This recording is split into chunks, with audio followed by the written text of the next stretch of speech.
अप्सराओं का लोक चले गया, गंधर्वों का लोक चले गया, सब कुछ जब चला गया तब असुर पाताल लोक में जाने लगे। जितना नागलोक था उस पर भी असुरों ने अपना कब्जा कर लिया। सब घबरा गए, कहाँ जाएं कहाँ जाएं कहाँ जाएं। तब शेषनाग भगवान, जो शेषनाग जी देखे आपने, भगवान विष्णु जी जिनके ऊपर शयन करते हैं, शेषनाग। शेषनाग भगवान की धर्म पत्नी, कल आपको बताया था वासुकी नाग की धर्म पत्नी सतशीर्षा। क्या नाम बताया था? जम के बोलो जरा। सतशीर्षा। जब गर्भाशय में या रजो धर्म के समय पर कोई तकलीफ होती है तब सतशीर्षा माता का स्मरण किया जाता है। सतशीर्षा ये वासुकी नाग की धर्म पत्नी। शिव जी के गले में जो नाग पड़ा होता है, सर्प रहता है, उनकी धर्म पत्नी का नाम है सतशीर्षा। अब दूसरा प्रसंग आया है जब असुरों ने देवताओं का भी सिंहासन छीन लिया, अप्सराओं का भी राज्य चले गया और गंधर्वों का भी चले गया। सब जगह से जब लोग अपना राज्य चले गया तब असुर पाताल लोक में गए, और पाताल लोक में जब गए तो नागों के लोक पर भी उन्होंने कब्जा कर लिया। सूचना मिली शेषनाग जी की धर्म पत्नी को। शेषनाग जी की धर्म पत्नी का नाम था नागलक्ष्मी। बोलो क्या नाम है? नागलक्ष्मी। अब कोई आपसे पूछे तो आप उत्तर दे सकते हो कि वासुकी नाग की धर्मपत्नी का नाम है सतशीर्षा और शेषनाग की धर्मपत्नी का नाम है नागलक्ष्मी। नागलक्ष्मी के पास में सूचना मिली, और माता नागलक्ष्मी के पास में जब सूचना मिली कि देवताओं का सिंहासन चले गया, गंधर्वों का चले गया, अप्सराओं का चले गया, नागलोक चले गया, असुरों ने चारों तरफ हाहाकार मचाकर सब दूर कब्जा कर कर रख लिया, तब माता नागलक्ष्मी के पास में सूचना गई। तो माता नागलक्ष्मी शिव की परम उपासक थी, क्योंकि शेषनाग जी का विवाह भी भगवान शंकर की ही करुणा से नागलक्ष्मी के साथ हुआ था। नागलक्ष्मी के पास में जब बात गई तो नागलक्ष्मी ने विचार किया कि ये ऐसा प्रसंग है तो चिंता मत करो, शिव जी की आराधना करो, सब शंकर की साधना करो। देवता बैठ गए साधना करने के लिए, गंधर्व बैठ गए साधना करने के लिए, अप्सराएं बैठ गई साधना करने के लिए, नाग बैठ गए साधना करने के लिए। परशु महापुराण की कथा कहती है, मेरे भोले बाबा जितना तप से प्रसन्न नहीं होते, मेरे भोले बाबा जितना साधना से प्रसन्न नहीं होते, मेरे भोले बाबा जितना किसी नियम से प्रसन्न नहीं होते, मेरे भोले बाबा जितने किसी अनुष्ठान से प्रसन्न नहीं होते, उतने मेरे भोले बाबा एक लोटा जल से प्रसन्न हो जाते हैं, नाम लेने से प्रसन्न हो जाते हैं। मन की निर्मलता से, भोले मन से, पवित्र मन से, हृदय से, कोमल मन से, जो भोले मन से शिव को पुकार लेता है, मेरे भोले बाबा उसमें प्रसन्न हो जाते हैं। यदि कोई भगवान शंकर की कथा में डूबा हुआ है, भगवान शंकर की साधना में डूबा हुआ है, भगवान शंकर की भक्ति में डूबा हुआ है, आप उसमें अर्चन दे रहे हो तो आपको तकलीफ थोड़ी भोगना पड़ सकती है। पर यदि शिव भक्ति में अगर कोई डूबा हुआ है और उसको थोड़ा सा सहयोग दे रहे हो तो आपकी जिंदगी संवर सकती है।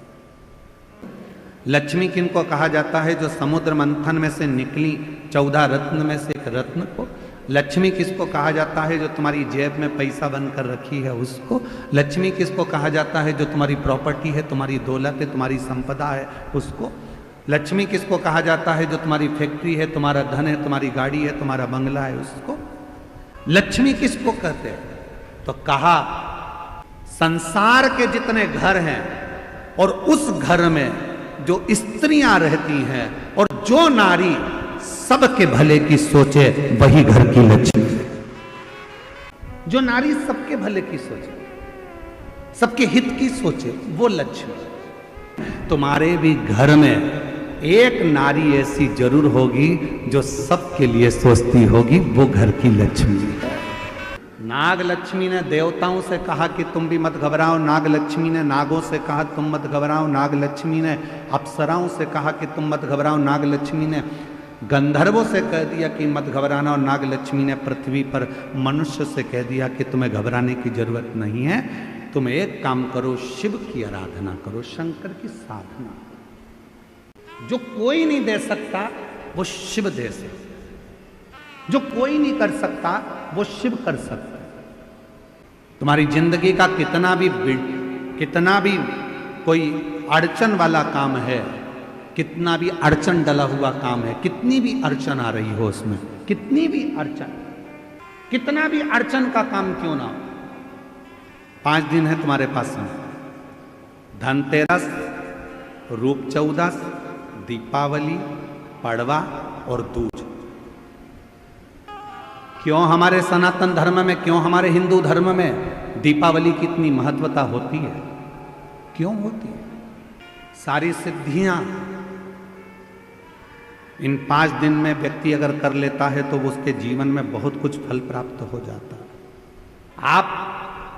हम बहुत घंटों तक बैठकर साधना नहीं कर सकते, हम बहुत देर तक बैठकर तप नहीं कर सकते, हम बहुत लंबा यज्ञ नहीं कर सकते, हम बहुत लंबा अनुष्ठान नहीं कर सकते, पर यदि हमारे जीवन को हमें सफल बनाना है, हमारे जीवन को यदि हमें मंजिल तक पहुंचाना है, अड़चनों से बाहर निकलना है, तो ये 5 दिन जो दीपावली के कार्तिक महीने के मिले हैं, ये 5 दिन जो नाग लक्ष्मी ने सारे देवताओं से, सारे गंधर्वों से, सारी अप्सराओं से, सारे नागों से, सारे मनुष्यों से नाग लक्ष्मी ने जो करवाया वो तुम्हें करना। क्या करा था नाग लक्ष्मी ने? देख लिया था कि सारी सत्ता चली गई, वैभव चले गया, धन चले गया। जब बहुत अड़चन आकर खड़ी हो गई, असुरों ने आक्रमण कर कर सब कुछ ले लिया, कहीं राह नहीं मिल रही थी, तो नाग लक्ष्मी ने कहा कि तप करने में बहुत समय हो जाएगा, साधना करने में बहुत समय हो जाएगा, यज्ञ करने में बहुत समय हो जाएगा, तो एक काम करो, शिव को अति प्रिय है बेलपत्र, एक बेलपत्र ले जाओ, शिव जी के शिवालय पर चढ़ाना प्रारंभ करो। शिवालय कहाँ ढूंढे? तो नागों ने नागलोक में जो नागेश्वर थे उन पर चढ़ाए, बैकुंठ में जो बैकुंठेश्वर थे देवताओं ने वहां चढ़ाए, ब्रह्मलोक में जो ब्रह्मेश्वर थे ब्रह्मेश्वर पर चढ़ाए, गंधर्व लोक में जो थे गंधर्वों के लिए वहां चढ़ाए। सबने भगवान शिव की आराधना करना प्रारंभ किया। और क्या आराधना करी उन्होंने? उनको नहीं मालूम था कि नाग लक्ष्मी ने कहा है 5 दिन बेलपत्र लेकर जाते, शिव जी को जल चढ़ाकर एक बेलपत्र समर्पित करते और प्रणाम कर कर आ जाते। ये 5 दिन बड़ा यज्ञ नहीं कर सकते, साधना नहीं कर सकते, तप नहीं कर सकते, आराधना नहीं कर सकते, तो अपने घर के अंदर पूरे घर में भ्रमण कर कर एक बेलपत्री को बीच वाली पत्ती से पकड़कर पूरे घर का भ्रमण कर कर अपने मन की कामना कर कर बाबा देवाधिदेव महादेव को ये 5 दिन रोज एक बेलपत्र चढ़ाना प्रारंभ करो। 5वां दिन हो दूज का, उस दिन एक बेलपत्र जब चढ़ाओ तो उसी बेलपत्र को वापस लेकर आ जाओ और अपने घर में किसी भी जगह पर उसको साल भर रख कर देखिए, जिंदगी की सारी अड़चनें समाप्त होगी, कार्य में सफल। यह नाग लक्ष्मी के पूजन का दिन, सारी समस्या का हल एक लोटा। लोग कहते हैं शंकर जी को मनाना बहुत कठिन है, लोग कहते हैं शिव जी को रिझाना बहुत कठिन है, लोग कहते हैं शंकर का भजन करना कठिन है, लोग कहते हैं शिव जी का स्तमन करना कठिन है। मैं सभी मेरी बहनों से, मेरी जीजियों से, मेरे जीजाओं से, मेरी बेटियों से, बेटाओं से, मेरी बुजुर्ग माता पिताओं से पूछूं, शिव जी को रिझाना कठिन तो नहीं है ना? अरे बोलो तो जम के। बहुत सारा जो तुम्हारे घर में है वो बाबा को दे दो। एक लोटा जल नहीं है तो 3 बार ताली बजा दो। ये भी नहीं दे सकते तो मुख से बम बम, ये भी नहीं कर सकते तो शिखर का दर्शन करो। शिखर का दर्शन भी नहीं कर सकते तो उसके मंदिर के सामने से मुस्कुराकर निकल जाओ, उतने में ही मेरा बाबा झोली भर देता। शिव कथा में नाग लक्ष्मी का कथा कह रहे, नाग लक्ष्मी की कथा को अपनी जिंदगी में उतारना शेषनाग भगवान की धर्म पत्नी नाग लक्ष्मी ने देवताओं से, गंधर्वों से, अप्सराओं से, सर्पों से, सबसे कहा तुमने तप करा, तुमने साधना करी, तुमने व्रत किया, यदि तुम्हारा सिंहासन, तुम्हारा पद तुमको नहीं मिला, तुम्हारा कार्य नहीं हुआ, तो नाग लक्ष्मी कह रही है अब एक बेलपत्र लेकर शिव की शरणागति में जाओ। कितने दिन? धनतेरस से चालू हो जाओ। बेलपत्र लिया, पूरे घर में भ्रमण कर शिव जी को समर्पित कर एक लोटा जल चढ़ाओ। फिर दूसरे दिन एक बेलपत्र लिया, फिर भ्रमण किया, शिव जी को समर्पित, फिर जल। धनतेरस, रूप चौदस, दीपावली, पड़वा, दूज, दूज का दिन रहे, जब 5वां दिन विराम का रहे, तब बेलपत्र चढ़ाकर, जल चढ़ाकर उसी बेलपत्र को वापिस लेकर आइए, रखो उसको संभाल। शिव की प्रियता, बिना भगवान शंकर के कृपा के, बिना माँ जगत जननी जगदम्बा के कृपा के तो लक्ष्मी भी आपके घर में प्रवेश नहीं करती। बिना शिव कृपा लक्ष्मी भी आपके घर में प्रवेश नहीं करती, अगर शिव की कृपा ना हो तो। शंकर जी की करुणा ना हो तो शिव जी की दया ना हो। हर हर लक्ष्मी जी प्रवेश। दीपावली पे लक्ष्मी जी की पूजन किनके साथ होती है? भगवान विष्णु के साथ होती है क्या? जम के बोलो, किनके साथ होती है? अगर लक्ष्मी जी का फोटो देखोगे तो उस फोटो में एक साइड में सरस्वती मैया और दूसरी साइड में भगवान श्री गणपति जी, गणेश। एक साइड में माता सरस्वती जी हैं, दूसरी ओर गणपति। शिव महापुराण की कथा कहती है, एक बार भगवान विष्णु ने, जब लक्ष्मी जी अपना गुणगान कर रही थी भगवान विष्णु के सामने, भगवान नारायण के सामने जब लक्ष्मी जी अपना गुणगान कर रही थी, तब भगवान नारायण के मुख से निकल गया था, लक्ष्मी तू तो अपूर्ण है। लक्ष्मी जी की आंखों में जल भर गया। लक्ष्मी जी ने कहा, प्रभु आप मुझे अपूर्ण कर रहे? लक्ष्मी तो किसी की यहां पर कितनी भी चली जाए परंतु उसकी तृप्ति पूर्ण नहीं होती है। लक्ष्मी जी की आंख में जल भर गया। आप मुझे अपूर्ण कर रहे हो?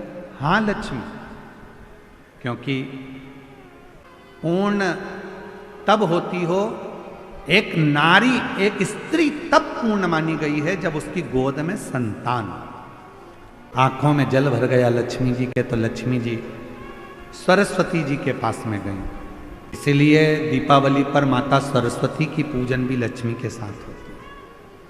माता सरस्वती जी ने पूछा, लक्ष्मी क्यों रो रही हो? क्या हो गया जो इतना रो रही हो?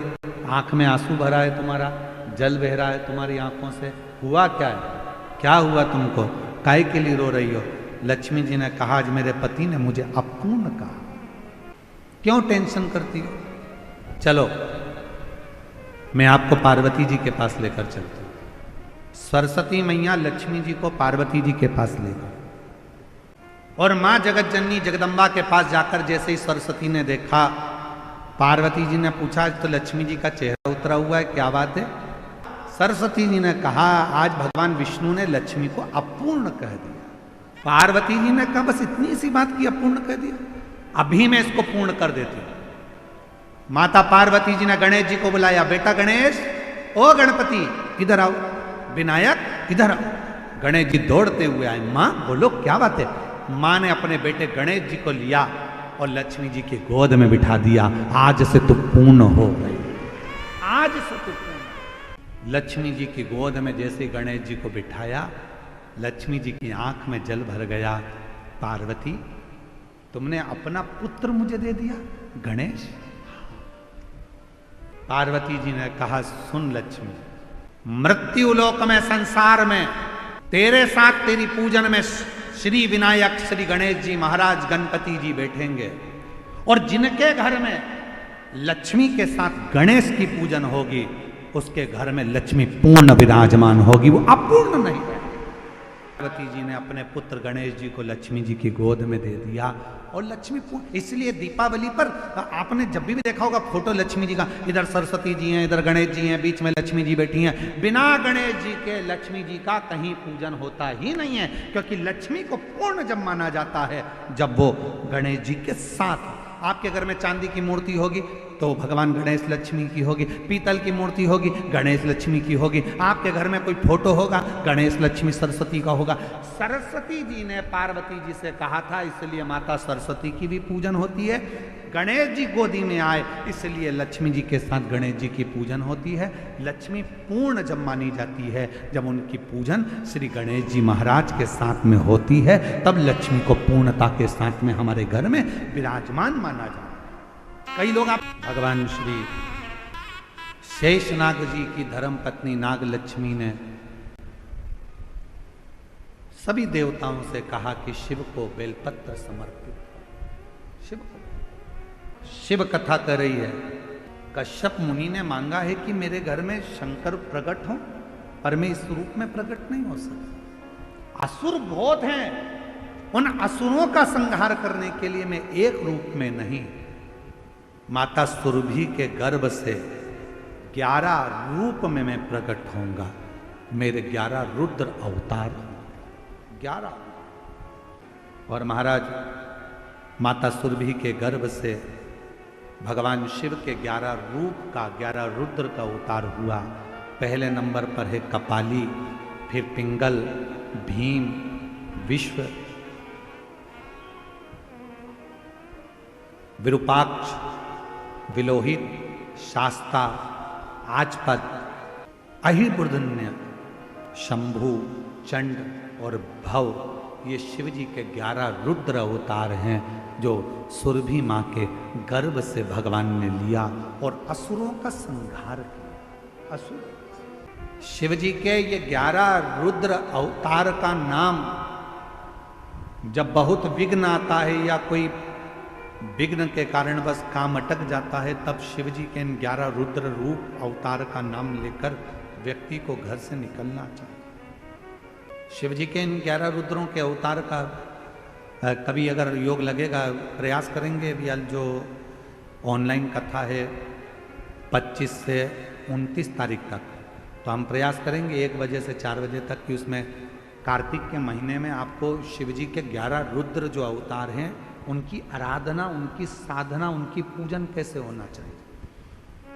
मान लो यदि कोई बेटा बेटी है और वो अपना धर्म छोड़कर दूसरे धर्म की ओर जा रहा है, तो उसको अपने धर्म में रखने के लिए इन 11 रुद्र में से कौन से रुद्र की आराधना करवा दी जाए, शिव जी का जल चढ़ाया हुआ पिला दिया जाए, जिससे वो दूसरे धर्म में ना जाकर अपने धर्म में ही रहे और अपने धर्म में ही केंद्रित था उसकी। तो हम प्रयास करेंगे उस 11 रुद्र में से वर्णन करने पूरा। ये कथा ऑनलाइन होगी। जो धनोरा छत्तीसगढ़ होने वाली थी वो कथा धनोरा छत्तीसगढ़ नहीं होते हुए वो ही कथा को ऑनलाइन किया गया है और 25 से 29 तारीख तक 1 बजे से 4 बजे तक चलेगी।